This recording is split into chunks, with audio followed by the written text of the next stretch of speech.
Aloha. Welcome to the Mr.G podcast. This is episode number 35. Yesterday was episode number 34. We talked about UCLA. Today on episode 35, we're going to be talking about University of California, Berkeley. Now, today will probably be the longest episode that I've done in the 35 episodes that I've done this. And the reason being is because there's so much to go through with the University of California, Berkeley. It's by far the premier public institution in the United States and maybe in the world. And I always held the University of Berkeley at a high regard. But after doing some research on it yesterday, I realized that it tops even the school that I graduated from, the University of Texas in Austin, as far as its history, its number of successful graduates, its architecture, its campus, and everything else. Maybe not in sports or football or basketball, which it does have some success in, but everywhere else, University of Berkeley is the top school in the world, in the United States at least. I am Mr. G, Gregory Brandt, coming to you from the outskirts of Chinatown in Honolulu, Hawaii, just after 10 a.m., where it's a sizzling 82 degrees, but I still decided to wear a shirt. I'm wearing an official Mr. G Cat Lives Matter shirt, available in the official Mr. G Hawaii Shopify store for less than $20, $15. You can get one of dozens of custom designs exclusively to Gregory Brandt and Mr. G, and all proceeds go to help the street cats that I take care of every day as well. Okay, with that being said, the University of California, Berkeley, it's one of the oldest schools in the United States. It dates back all the way to 1849. California didn't become a state until 1850. That was also the year the elevator was invented. And believe me, knowing that the elevator was invented in 1850, it almost got me laid once. There was a woman in 2005, and we were at like a college party, and she already liked me beforehand, but that came up. What year was the elevator invented? And I said confidently, 1850. And then they looked it up on the computer really quick. They're like, he's right. She's like, can I suck your dick? I'm like, sure. No, I made up the last part, but yeah, almost, you could say almost. So the University of California, Berkeley, like I said, I hold it personal to high regard. There's a chapter in my first book called Berkeley or Bust. My first book, Gonzo Education, available on Amazon right now, one of the highest books reviewed on Amazon, Gonzo Education. And in the sequel to this book, which starts immediately when this book ends, there is also a chapter called Berkeley or Bust. So I have been to Berkeley. I wouldn't say that I necessarily lived there. The first time I went there was in the summer of 2000, and I probably spent less than a month there. But I did get a job there. I went there with a young, beautiful woman named Lisa and another beautiful woman named Elizabeth. And Lisa ended up being my woman, my girlfriend, and I dated Elizabeth as well. But we were in Berkeley, and I actually got a job working as a telemarketer in an office while I was there. And that really surprised everybody because like we're all hanging out in Berkeley on Telegraph Avenue as the main street in Berkeley that goes in front of the University of California campus. And it's a really interesting neighborhood and campus, to say the least. One of its nicknames I remember is Berkeley. That was the first time I went there, which you can read about in my book, Gonzo Education. And the second time I went there was 11 years later. So in 2011, with my twin brother, who was also there on the first trip. And it had changed a lot, but looking into Berkeley yesterday and going over some of the things that I remember from there, it really holds a high regard. And growing up, the very first time I ever heard of Berkeley was in the movie Forrest Gump when I was just 13 years old. And in that movie, there's a scene where Jenny is like a part of a protest movement, and they're at Berkeley, or they're headed to Berkeley, and she's in the back of a bus, and she holds up a cardboard sign to show Forrest, and it says Berkeley or Bust. And then they have the Birds song, to everything turn, turn, turn, There is a season and the Forrest Gump soundtrack was one of the first CDs that me and my brother had, and we listened to that over and over again. And that was one of the top songs on that soundtrack. And I had an awesome montage afterwards. If you know anything about me, I love making the music montages. I've been doing it for about over 20 years before YouTube was around. And I've made many of them on TikTok and YouTube over the last couple of years. But one of the very first montages I remember that struck a chord with me was the Berkeley or Bust one from Forrest Gump. So if you get a chance, it's worth a watch. Later, I realized that University of California, Berkeley is known as a public Ivy League school. That means it's an Ivy League education, but it's also a public university. And like I said, it's one of the oldest schools in the United States. It dates back all the way to 1849. The graduates were unbelievable. I was really surprised. A lot of people that you know in Hollywood and media and in television were top people, were graduates of the University of California, Berkeley. And the same website made a list of the top 100 graduates of the University of Texas, which I did on an earlier podcast. And the University of Texas graduates, they had a lot of football players, a lot of sports players, a lot of business people, a lot of politicians, but they also had like, C-list, D-list actors, like a woman that was nominated for a daytime Emmy for a soap opera called Doctors and Dentists that ran for 2 years, just nominated for a daytime Emmy. And the difference was on the Berkeley list, we had Nobel Prize winners, famous astrophysicists, a lot of, people that you're familiar with in their field, like, then you're like, oh, they went to Berkeley. And it was more surprising than the University of Texas list and much more impressive. Like I said, the University of Berkeley begins in 1849 with the adoption of the Constitution of California, and it provided the creation of a public university. The Organic Act said the university shall have for design to provide instruction through all departments of science, literature, art, and industrial pursuits. The university officially opened for classes in September 1869. In 1871, Board of Regents stated that women should be admitted equally as men. They're one of the first schools to have that all the way back in 1871. So they started in 1869. There was only 2 years where women weren't equally admitted as men. In 1874, the first woman graduated. Her name was Rosa L. Shiver. And in 1881, Henry Douglas Bacon donated books and arts, which became the construction of one of its top museums, Bacon Hall.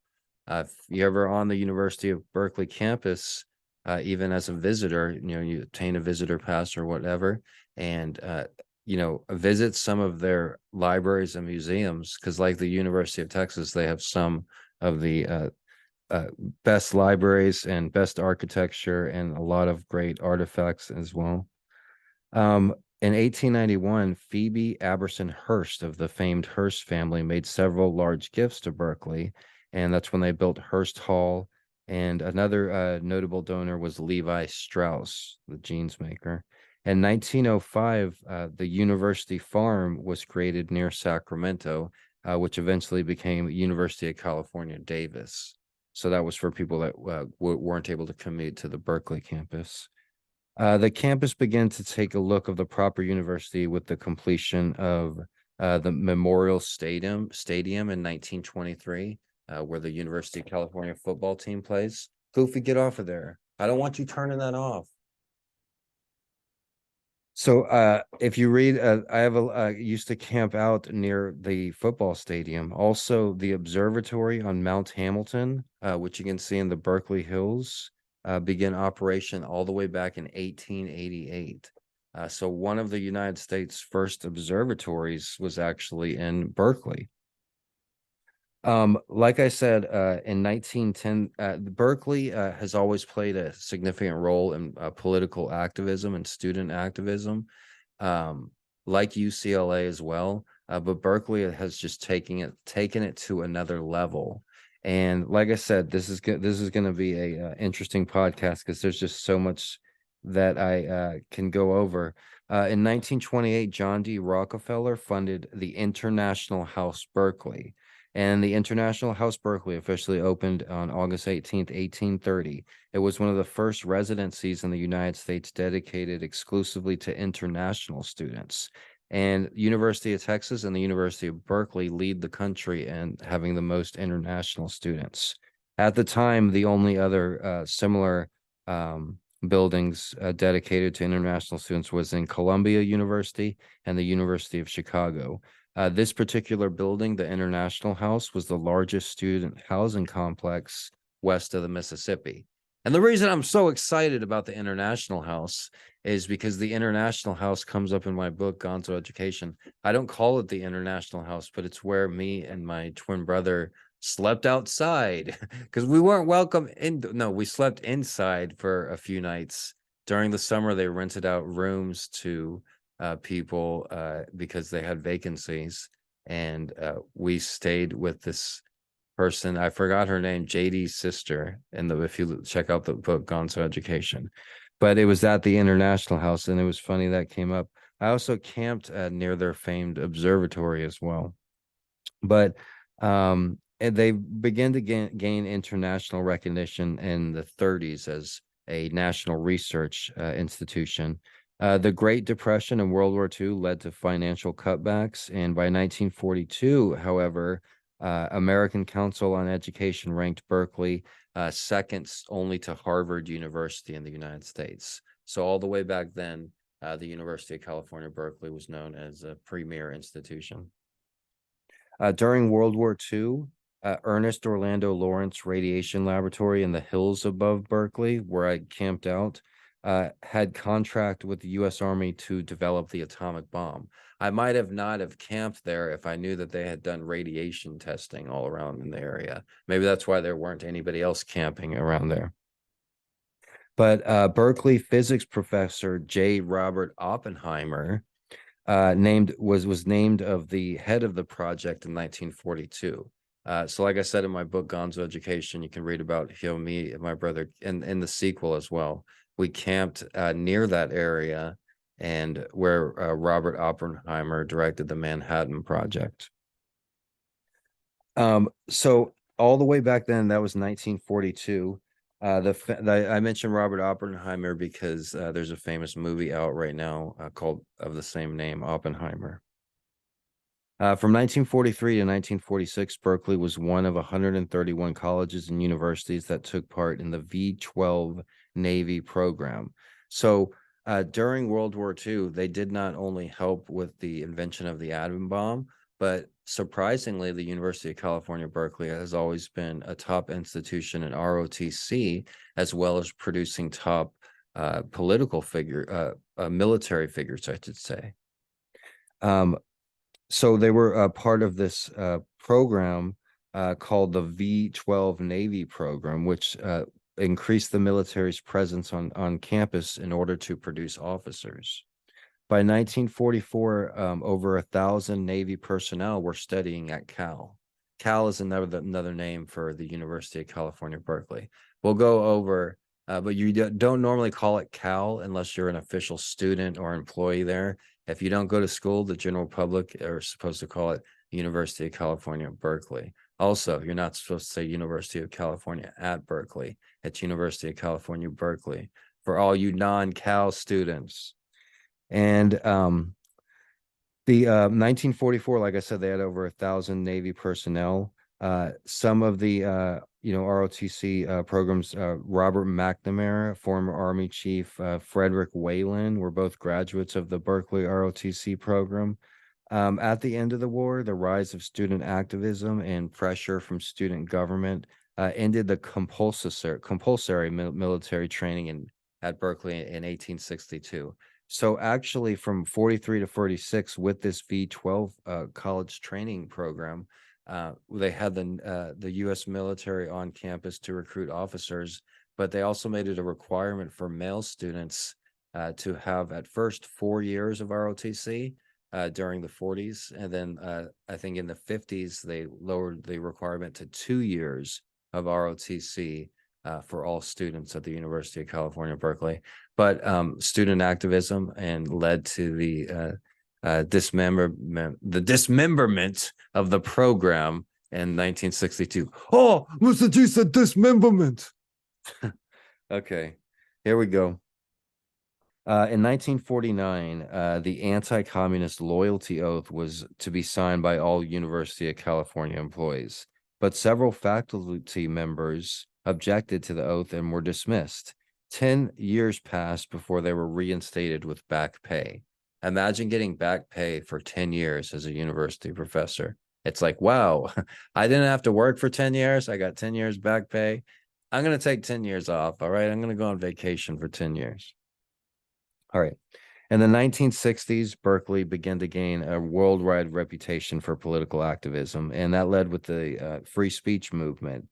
By tradition and given its proximity to the highly trafficked main entrance to the university, Sproul Plaza had been and continues to be an area for public speeches and similar activities. You'll see a lot of videos on YouTube of people in Sproul Plaza, speaking on a soapbox like they do. A lot of them are Christian, and a lot of them are just saying whatever they want, but it's a historic place for free speech activity, similar to Speaker's Corner in London and Hyde Park. The 2 times that I went to Berkeley, I've noticed people speaking there, but I didn't know exactly what it was for. So like I said, in the 60s, that's when they really gained their reputation as a student activism university across the world. And that started with that gave rise to the free speech movement. But during this era, one of the most publicized events was the 1969 protest at People's Park. It was a conflict between the university and the number of Berkeley students and city residents over a plot of land the university intended to construct athletic fields. A grassroots efforts by students and residents turned it into a community park, but after a few weeks, the university decided to claim control over the property. Law enforcement was sent in, and the park was bulldozed, setting off a protest. California Governor Ronald Reagan, who had promised during his gubernatorial election campaign that he would address the so-called unruliness at Berkeley and other universities, called in the national troops, and the violence that followed resulted in over a dozen hospitalizations and the death of one student. Ever since, People's Park has been used as a community park. Now, I mentioned People's Park in my first book, Gonzo Education, and I mentioned People's Park in my second book. My second book isn't available, but I can tell you a brief story about People's Park. People's Park now, but when I went there in 2011, it's just like a lot of like homeless tents and just like people just like, I guess they're allowed to camp there, and there's just like homeless tents there. But I'll tell you, and that's not the brightest story, but one thing People's Park is known for is an organization called Food Not Bombs. And Food Not Bombs has been giving a healthy vegan meal in People's Park every day at noon for almost 50 years, every single day. So if you're in Berkeley and you're hungry and you want a plate of hot, delicious fucking food, then you go to Berkeley's People's Park. And it's the most eclectic, wide range of people you would ever see at a so-called quote unquote soup kitchen. The line at People's Park in Berkeley, first off, there's about 30 like volunteers, since it's everybody knows about it across the Bay Area, and it's a huge city, right? So you have like 30 or 50 volunteers, and each of them brought like a huge keg of vegan food, whether it's vegan vegetables, vegan potato thing, vegan dessert thing, whatever. You don't even know what it is, okay? And they give everybody a paper plate, and they just pile on scoop by scoop. So you get a scoop of all the good stuff, and they just put it on top of each other. It's like, fuck it. And then by the end, you can say, no, I'll pass on that one. Okay, I'll try that, because most of this shit, you never tried before, you probably won't ever eat again. But it's delicious. And the most important thing about cooking is putting your heart into it. And you could tell each of these people that made this food put their heart into it. They wanted something healthy and nutritious and delicious for people that needed it the most. And that's why they say breaking bread with people, it's a transcending experience. So in People's Park, you will see men in business suits next to homeless drunks standing in line, but everybody wants this pile of goodness. And it's warm, it's hot, it's healthy, and no food will ever fill you up as good as this food. You after you eat a plate of the food they serve in People's Park, you feel satisfied, you feel energized, you have ability to get things done. Whereas you get a value meal at McDonald's, you don't feel that way when you're done eating it. You feel tired, you feel like taking a nap, you feel like watching TV. You don't feel that way after you eat a plate of healthy vegan food like they serve at People's Park. But there are also, like I said, homeless tents there and people that are camping there.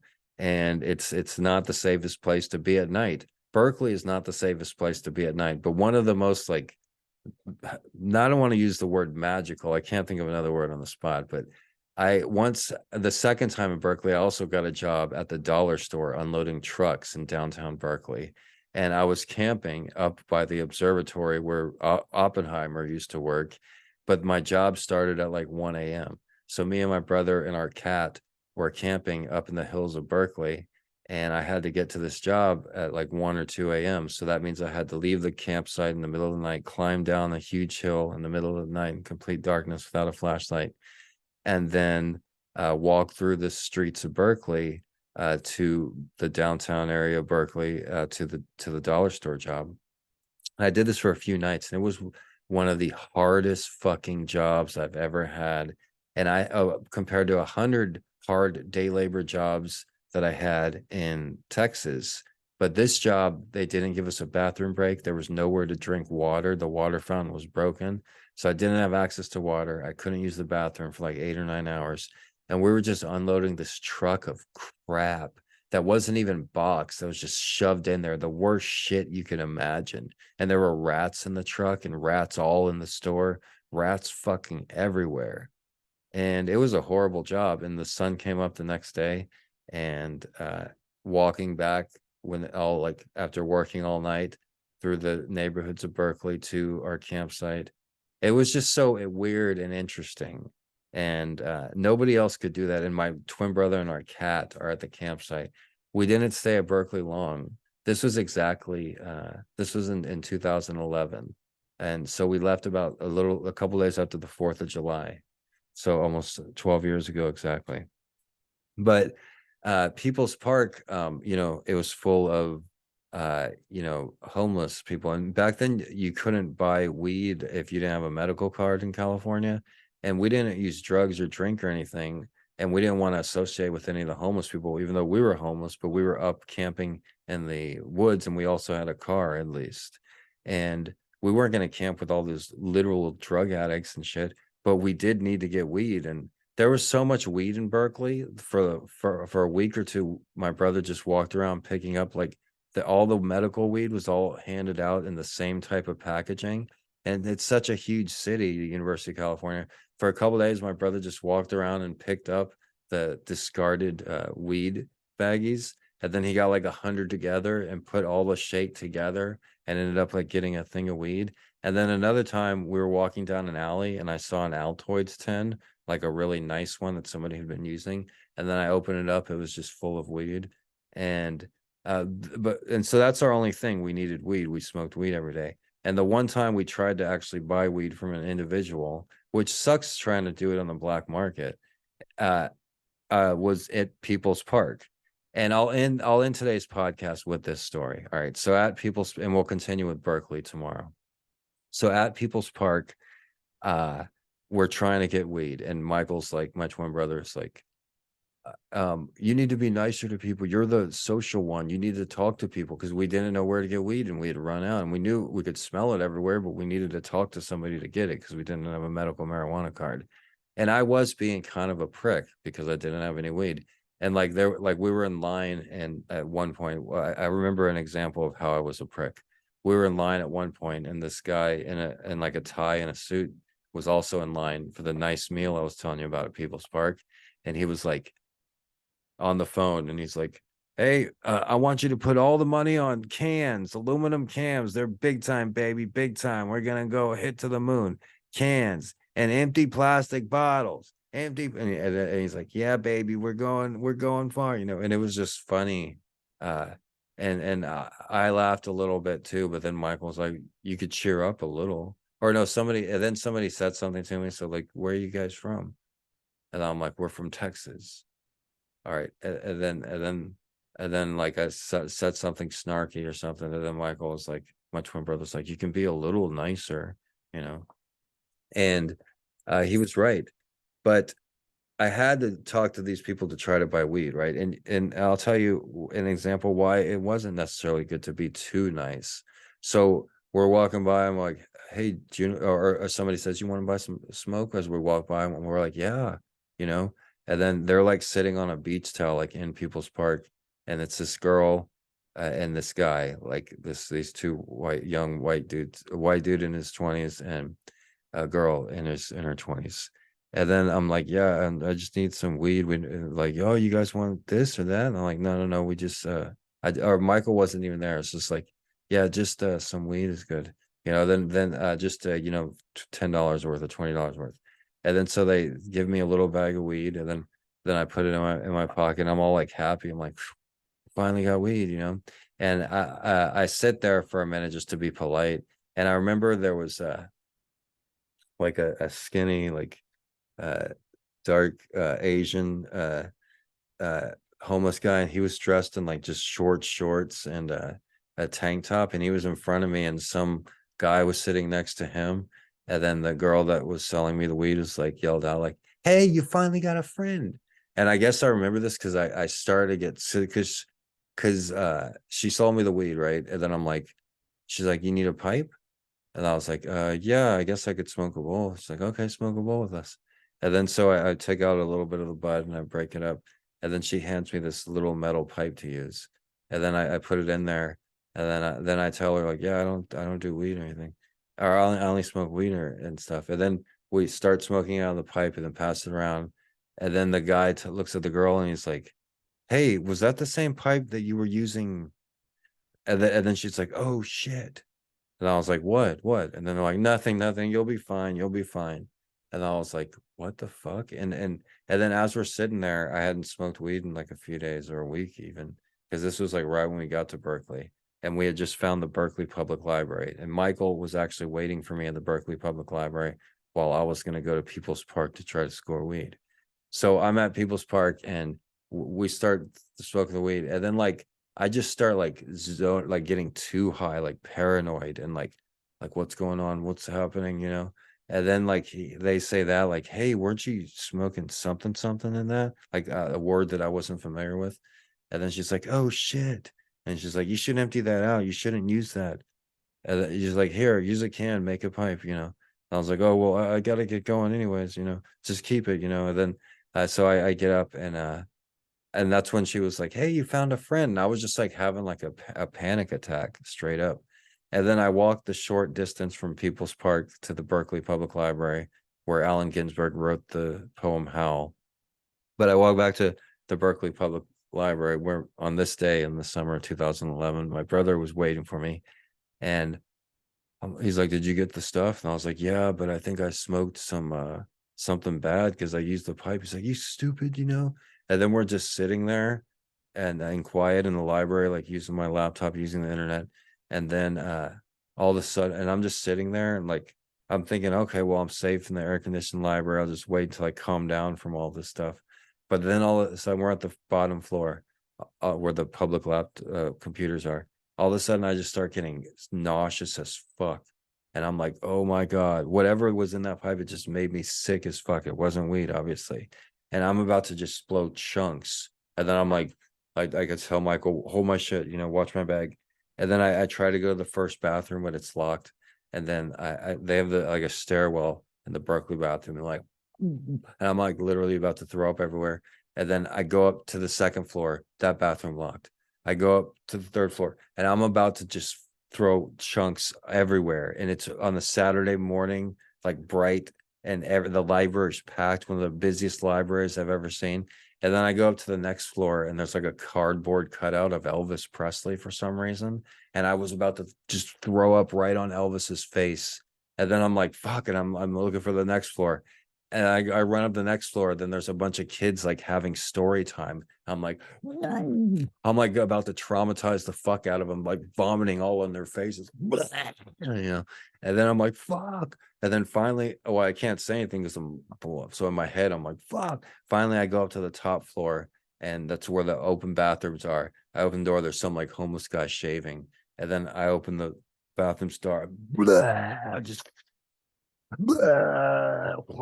just like one of the worst vomits I ever had. And like I hadn't even been drinking or anything. And then I'm just sitting there, and then I like start coughing up fucking, after all the vomit comes out, start coughing up white fucking loogies. And then I felt so much better after vomiting. But it felt like the same time when I told you when I went out with that hater guy, Julian, and he slipped something in my drink, and then my body immediately just said, fucking vomit this shit out. It was like a hardcore painful vomit. And I vomited it all out, and I went back downstairs and told my brother. And so after that, we made sure not to buy any weed from anybody in Berkeley. But there's some video actually of our camp area. Me, my brother, and our cat Fuzz lived in Berkeley. And one interesting thing, I remember the day that we got to University of California, Berkeley in 2011, when I had much more self-awareness. Because when I went there in 2000, I like my brain had yet to develop. And even though I was there with my girlfriend, and we went to the Mediterranean, we hung out on Telegraph Avenue, and like I said, we stayed at the International House, and we tripped acid in the hills by the observatory. But my brain was, even though I was 20 years old, my brain was like a 12-year-old. And so even though going around the neighborhood, I wasn't able to like remember the streets or locations, and I had no idea like of safety factors. And I think about how we just like sat outside the Telegraph Avenue, and I have really long legs, and I would sit with my legs just stretched out. And one time a cop went by and just kicked my legs. He's like, get those legs out of there, you know. So in the year 2000, when I write about in my book, Gonzo Education, Berkeley or Bust, I was a totally different person. In 2011, I got to be more aware, and I made friends with a journalist, because the University of California, Berkeley, like the University of Texas, it's known for their student newspaper. The student newspaper, the Daily Bruin, is one of the most read newspapers in California, and just like in the University of Texas, the Daily Texan is one of the most read newspapers in Austin. And they're both student newspapers. I used to work for the Daily Texan when I was a student at UT.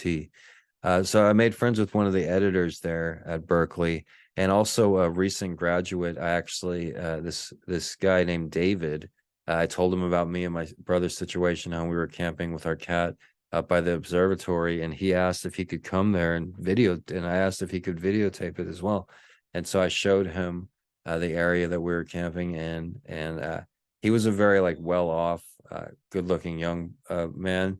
And so it was nice to have get some documentation, and those videos are actually available on YouTube. You can see those videos.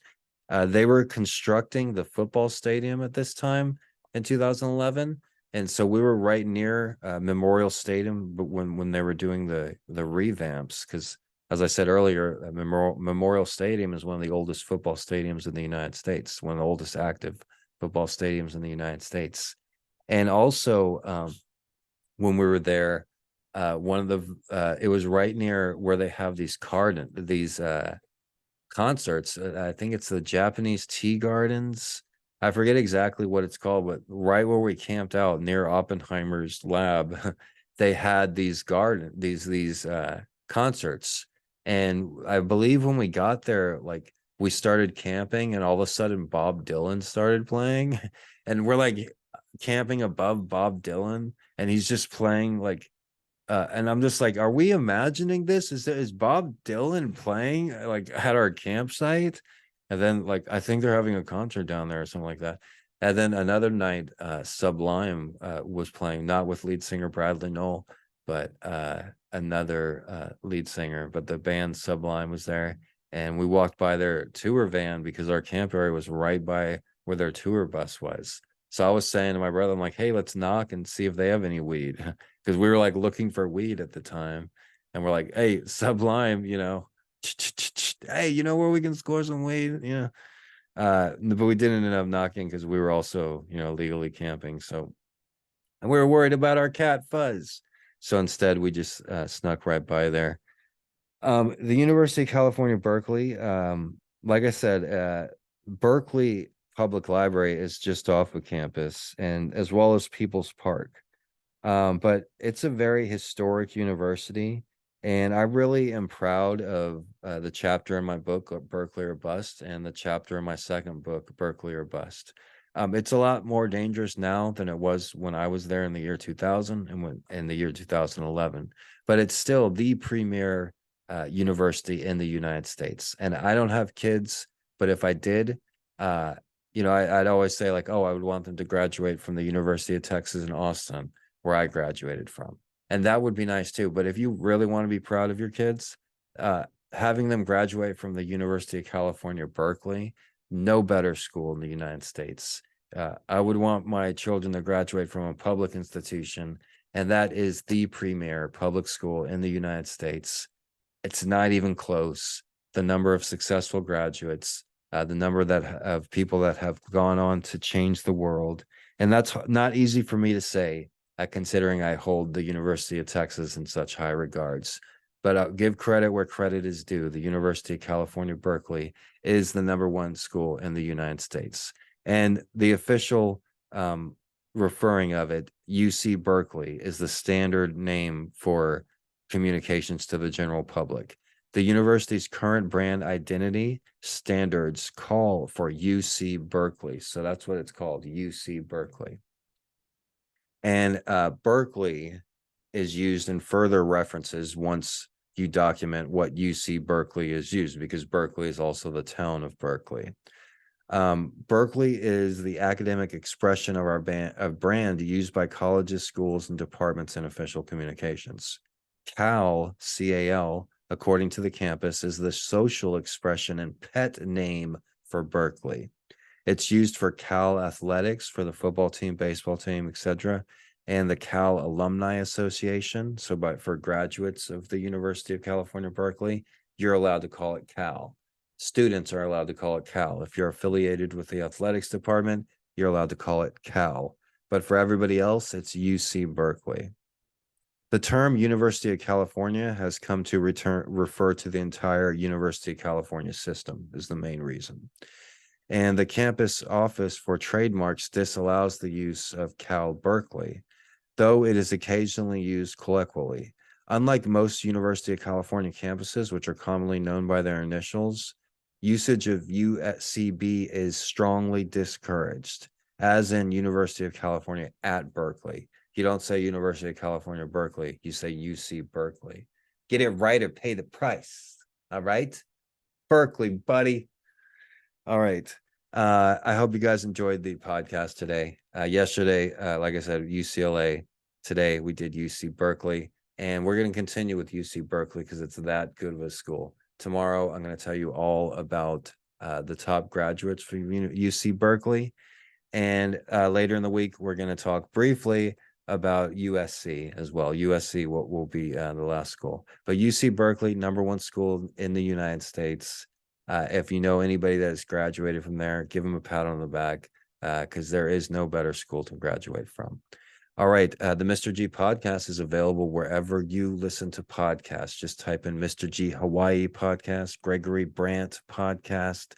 You can listen to the Mr. G podcast on Amazon Podcasts, Audacity Podcasts, iHeartRadio Podcasts, Spotify Podcasts. Like I said, hundreds of websites carry the Mr. G podcasts. And full episodes of the Mr. G podcast are uploaded in their entirety onto Twitter and YouTube daily. Thank you guys for listening. From me and my street cats here on the outskirts of Honolulu. Aloha. And as they say in Hawaii, shoots, shoots, my brother.